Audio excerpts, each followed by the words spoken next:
So, hello again, and welcome to another edition of Media Watch. I'm your host, Eric Tait, and it's brought to you by the good graces of Manhattan Neighborhood Network and EVT Educational Productions. And for this edition of Media Watch, our guest is Colonel Gregory Collins. Colonel Collins, welcome to Media Watch. Thank you for inviting me. Tell our viewing audience exactly where you are in Harlem and what organizations you're with. I'm the founding director and CEO of the Harlem Youth Marine Cadets, a former commander of the 15th Regiment New York Guard, which made the 369th Harlem Hell Fighters. And the 369 Harlem Hell Fighters is a storied organization with great history from World War I, and their home, which was built for recognition of their valor in World War I for them, is located at 142nd on Fifth Avenue. That's correct, 2366 Fifth Avenue. And it is the home of the current iteration of those 369 Harlem Hell Fighters, the 369th Sustainment Brigade. That's correct. All right. Tell us a little bit about your mission, what you're trying to do to keep that legacy alive with young people, and then what our current battle is, safeguarding the legacy of the 369. Well, I'm in the process of trying to establish a charter military academy school to teach the legacy of the 369th Harlem Hell Fighters, as well as other black organizations of military. And in that capacity, you've already done some training, you've already had a school of some sort training young cadets. Today we have the Harlem Youth Marine Cadets, which is the after-school program, and we're going to emulate that into a military academy school. So we'll have both, the after-school piece for any young man or young lady who would like to join the program, or anyone who would like to attend a military academy school. All right. So I know usually it takes all kinds of support, and the one basic thing that any military organization has to have is a home base. So what's your target plans for a home base, and where are you with that? Well, we're in the process of looking for a home. Actually, we found a home for the military academy school, and once we get the proper documents, then we'll be moving on from there. Right now, my mission is to get the original organizations that were established in the 369th Harlem Armory back in the Armory. Once the Armory went underneath renovation and finished, those organizations were not allowed to go back to the Armory. Okay, which brings us to the thing that concerns me most right now, because when I became fully aware of the history of the 369th, a good friend of mine, James Pudgy Elliott, is the guy who actually physically brought me to meet General James. That's correct. And Colonel, at the time I think it was Colonel Don Eaton. No, Don Eaton, he was a member of the 369 Veterans Association. Of the association, right.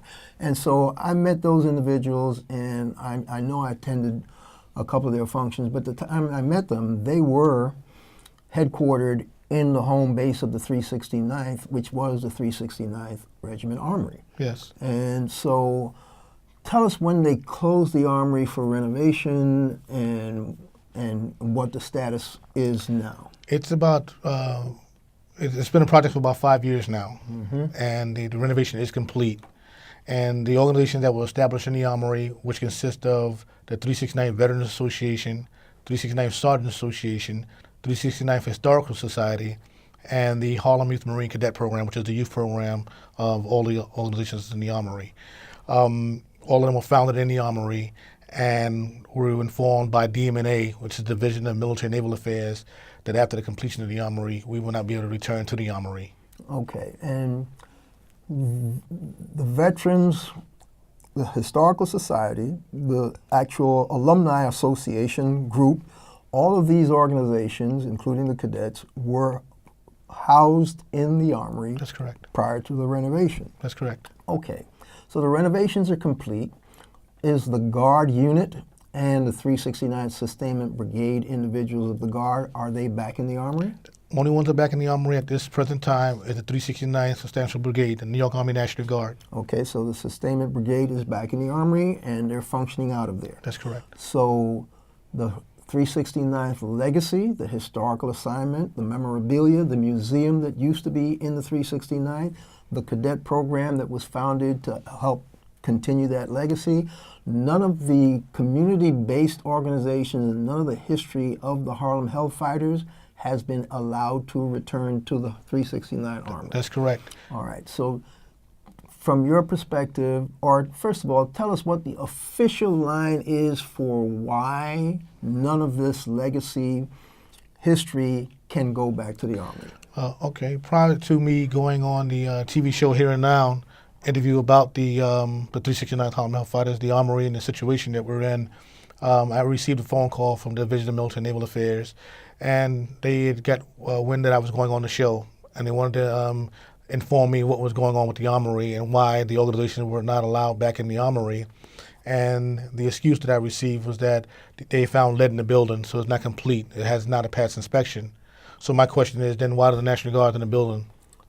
So they said your historical society, your museum memorabilia, your cadet program, any stuff that was in there prior to it couldn't go back in because the renovation really isn't complete because there's lead in the building and there's lead abatement process that's going on to make the building safe. Is that the official explanation? That's the official explanation. Okay, so here's my question to you, which you may have given to me and I didn't hear. The 369th Sustainment Brigade is in the Army functioning as a sustainment brigade, That's doing correct. what they need to do, et cetera, et cetera. That's correct. Why are they not worried about lead problems for the brigade? Have the slightest idea. Okay, so it then tends to make the situation seem a little bit on the questionable side. That's for why the museum, memorabilia, cadet program, and the legacy component of the 369 has not been able to return to their home. What are the naval people telling you? And my question is, why is the Navy in charge of the New York National Guard? Well, that's just the title of the state has the naval, because it's part of the naval militia. We have the naval militia, which is the New York Guard, the naval militia, the New York Army National Guard. So it's all under the Division of Military and Naval Affairs. Oh, so even the Army Guard and the Army Sustainment Brigade is under the Division of Naval Affairs? That's correct. That sounds crazy, but Every state has three two-star generals. One general, the state adjutant general, he's the one who answers to the governor. The other two generals, one is for the commanding general of the New York Army National Guard, and the other one is for the New York Air National Guard, and they answer to the state adjutant general. So orders come from the generals down as far as the occupancy of the armories. so the Air National Guard people, the Army National Guard people, they all have to answer to the Navy. No, they have to answer to they all answer to the commanding general, the state adjutant general. Right, and he's from Naval Affairs. He's actually the State Division of Military and Naval Affairs. That's That's right. what I'm saying. Right. So that means the Navy is running all the guards. When you boil it down, Right. Unless I'm misinterpreting something. Right. All right, so I believe it's just a title that they have for the state. Yeah, I see. Because my military service was straight Air Force regular and active duty. I had no reserve. I had no National Guard. I really don't know how the Guard functions. Right. But what I don't like is how the current New York State Guard is functioning when it comes to the history and legacy of the 369th.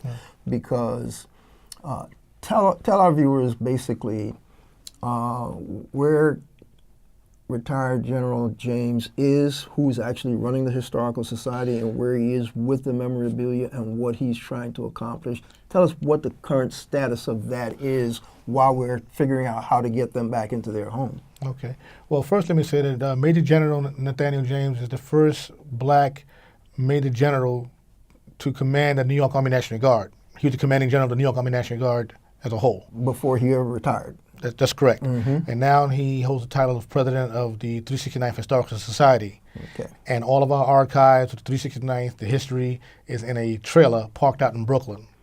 So the veterans... Wait. This is one of these tractor trailers? That's correct. And that's where all the historical data, the Croix de Guerres and the Legion of Honor and all the stuff and all the newspaper, all the historical legacy of this storied unit is in a trailer somewhere out in Brooklyn. That's correct. Not next to its home here in Harlem. No.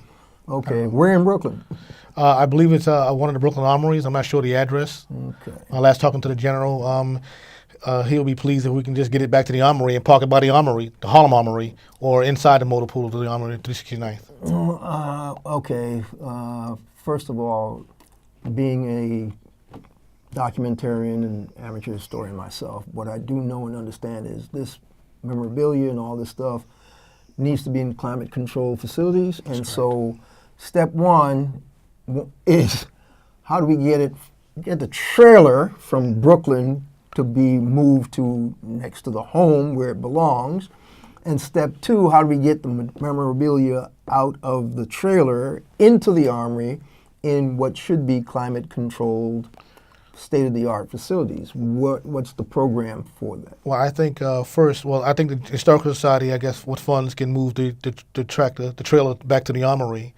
I think it has to be an order, executive order from the governor to inform or give the order or the executive order to have the memorabilia back into the Armory, to get it back into the Armory. So he would have to, I don't think the governor actually knows what's going on. This is people who serve under the governor. Okay. All right. So phase one, this is me speaking as a longtime journalist, people need to be informed. That's correct. So this is part of the information circuit, folks. We here today, we're pre-tapings. This is going to air next Monday. We're taping on a Thursday. And we're actually taping on the last day of February, which is the last day of Black History Month. So the fact that we're trying to safeguard the legacy of one of the great Harlem fighting units that truly made this country what it was in World War I, it's apropos that we try to get this message out. So tell our viewing audience, one, the governor really is the head of the guard. That's correct. So we need to be writing letters and calling the governor's office about what are you doing to and for the Historical Society of the 369th Regiment, and why are you letting these people orphan them out to Brooklyn, and why are you not bringing them back into their home, right? That's correct. All right. That's correct. Step two, tell us about which of the other state and maybe federal officials we need to be talking to about this legacy,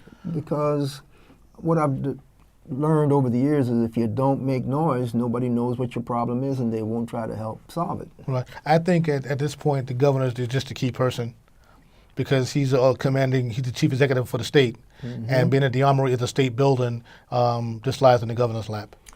Okay, but what I've learned over the years is you can write the governor, but if there isn't somebody beating a drum outside, it falls under the stack of stuff that's on the governor's desk. So this is correct. What do you want the general public to, they need to agitate for their local elected officials to help beat the governor's drum. That's correct. That's correct.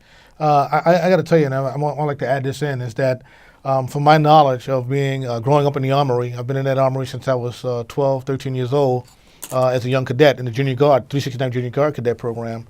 And this talk of lead being in the building where lead could have been is nowhere near the part which was renovated. The front part of the building, which is on Fifth Avenue, was the building that was renovated. Anything on the back part, which is the drill shed, the drill floor, which would be the motor pool underneath, where the ranges were when we were firing weapons there. So if they had any lead, it wouldn't be where they did the construction. All right. That's a battle that, you know, they'll obfuscate and they'll come up with all kinds of whatever. But my feeling is if other human beings are operating in and out of that armory, as the sustainment brigade is, they don't have an excuse for why other people can't be operating in and out of that armory. That's because the lead abatement doesn't seem to be bothering if it's going on, it's not affecting the sustainment brigade. That's correct. So I think it wouldn't affect the Historical Society. Now, making sure that the memorabilia is not someplace where dust is falling down and all that would be crucial. Right. And so they might say, well, we don't want you to bring your stuff in here until we make sure that's all clean Right. and whatever. So, but that's a discussion kind of thing. Yes. What we need to fight for is to make sure that there is a governor's order saying move those people back in That's correct. to the armory. All right. Tell us a little bit about your connection with the 369th as a young man and growing up. Because I've got an article that I wrote back in November on the anniversary of them returning back to Harlem in February of 1919. Wow. And the article was in the History News Network, and basically it's time for us to remember the Harlem Hell Fighters, because those guys were, wait a minute, let me quote something from it that you can pick up from there. Sure. Basically it said,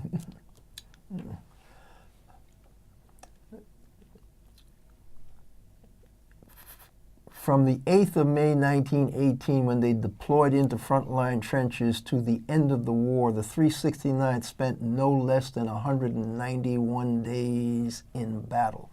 They were the longest serving frontline unit in World War I, Right. of any force, right? 191 days, 6 months practically. They got their Hellfighters nickname from their German enemy combatants because their ferocious tenacity in battle just beat the crap out of the Germans. The 369 never lost a foot of ground. They never had a man taken prisoner. They may have gotten captured, but the 369 snatched their guys right back, so they never had anybody taken prisoners. And so the first two Americans to receive the coveted French Croix de Guerre were Private Henry Johnson and Corporal Needham Roberts, members of the 369. And by the time the war was over, the entire unit Right. were totally one of the most highly decorated units of World War I. So that's the legacy that we're trying to preserve and protect, folk. You got involved as a young man, how? Well, I started out in the 369 Junior Guard as a young cadet. And the original cadet program that I was in was a budget cut. And then we went from that program to the Armory, and I joined the 369 Junior Guard and rose to the ranks of colonel, that sort of thing. And then as I turned 18, I believe, 17, I founded the Harlem Marine Cadet program. And out of my tenure at the Armory, I was tapped to be the commander of the 15th Regiment, New York Guard, which is under the National Guard. Right. They're not on the payroll until they're activated by the state. And they don't go overseas or anything like that. So they're the militia, but they're called the New York Guard. The New York Guard, that's correct. And that's where I got my commission in the New York Guard and commanded the internal security of the state. Like during 9/11, we were mobilized and activated to protect the Armory because the National Guard were activated to go to Ground Zero and that sort of thing. But and then they were shipped out, of course, to be activated overseas and that sort of thing. So when that activation occurred, where were you? I was at the Armory. Activated. The Harlem Marines were at the Armory as well, holding the Armory down till the National Guards were activated because these are citizen soldiers. So they're police officers, firemen, etc. And they got called up and they coming in. Meanwhile, we're holding down the Armory until they are activated as the state militia. And growing up in the Armory, learning about the 369 Harlem Hell Fighters only being recognized by the French in World War I was something that I was like, wow, fabricated by that because to hear the stories of some of the veterans who knew the history, they were actually in World War I, but they carried a legacy because they were 369 veterans.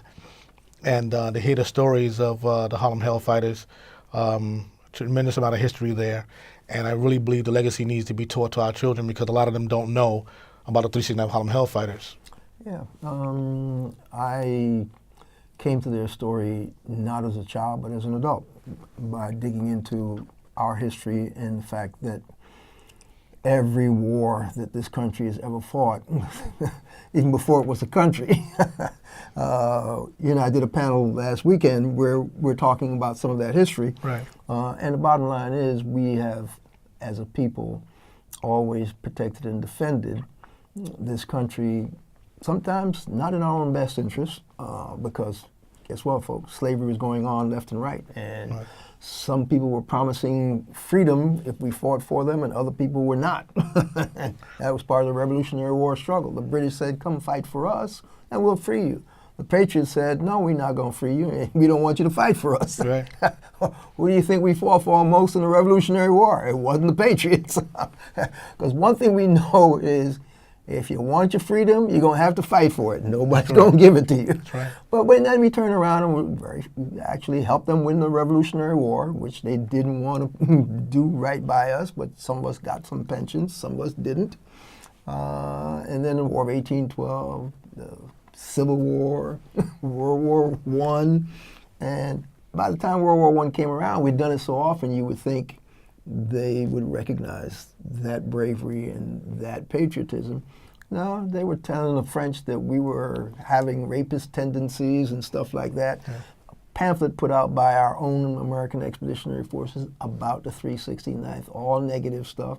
The French looked at it, laughed, and said, "Come fight with us." Right. So. Yeah. So. And just to hear some of the veterans talk about how German soldiers who were captured, POWs, rode in first class, and the 369th soldiers had to ride in the cargo just because they were black. Mm-hmm. That was, I was like, okay, wow. Yeah, not surprising. So we captured them, and the we're German riding. Soldiers were white. Right. Yeah.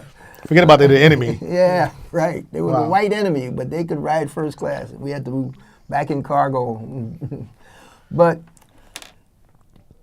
to get back to our current struggle, I want you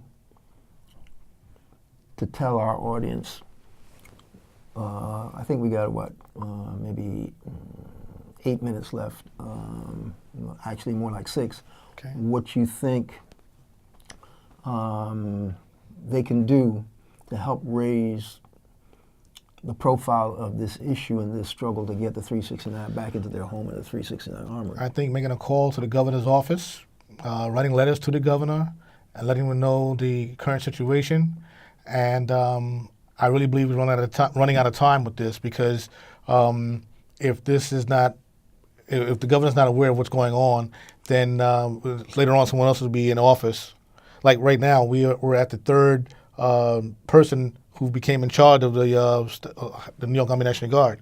We have a new commander under the Division of Military Naval Affairs, so I don't even believe he's aware of what's going on with the 369th as far as the historical part of it. Okay, so a lot of things are happening more out of neglect and not enough activism to make people aware of what the problem is. That's correct. Okay, that's unfortunate. So, all right. When is your next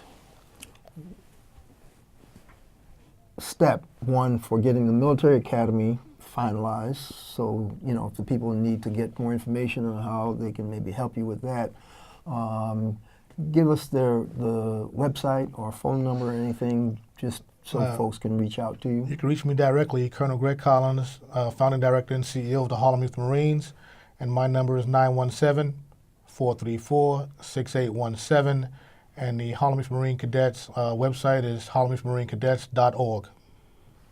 Say that one more time slowly. Our website is harlemyouthmarinecadets.org. That's youthmarinecadets.org. Right. Okay. So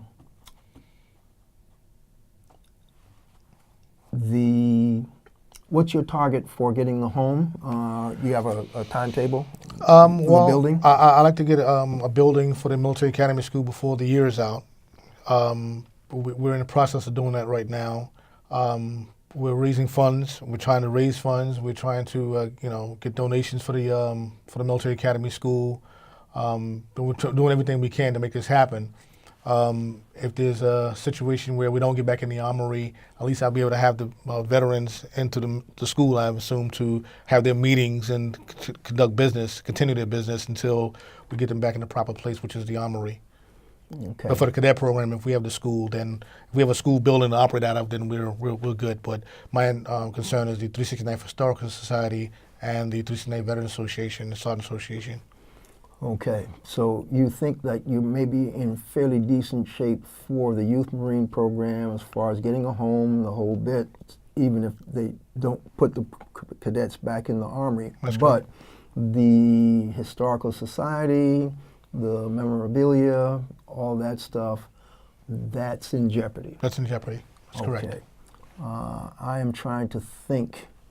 I always feel that you need not just grassroots pressure, but you need high-profile pressure. So who are your elected officials locally? What's the city council person? What's your state person that you want folks to reach out to? I assume State Senator Benjamin Bryan. Benjamin Bryan. Inez Dickens is our State Assembly. And Bill Perkins is our City Council. Okay, so Councilman Perkins is recycled back into the city council. That's correct. So he should be aware of what's going on. Okay. All right. I'm going to say we're going to have to revisit this. And I'm really glad you were able to come and talk to us. Thank you for inviting me. I think we're about 40 seconds away from running out of time. Okay. So if there's anything else you would like to let our folks know. Please support the Chartered Military Academy School that we're trying to establish. We're hoping to get to use the name Colin Powell, to call it the General Colin Powell Military Leadership Academy. He served in the Army and rose to the rank, the highest ranking, 4-star general and chairman of the Joint Chiefs of Staff. Well, even though it's Army and the school's going to be Marine orientated, we need to get this school approved by the State Education Department. Okay, well, I think that'll do it for this edition of Media Watch. Colonel Gregory Collins. That's correct. 369th. Right. Eric Tait, Media Watch. And folks, tune in Media Watch EVT on Twitter and Media Watch EVT on YouTube. And hopefully we'll catch you the next time.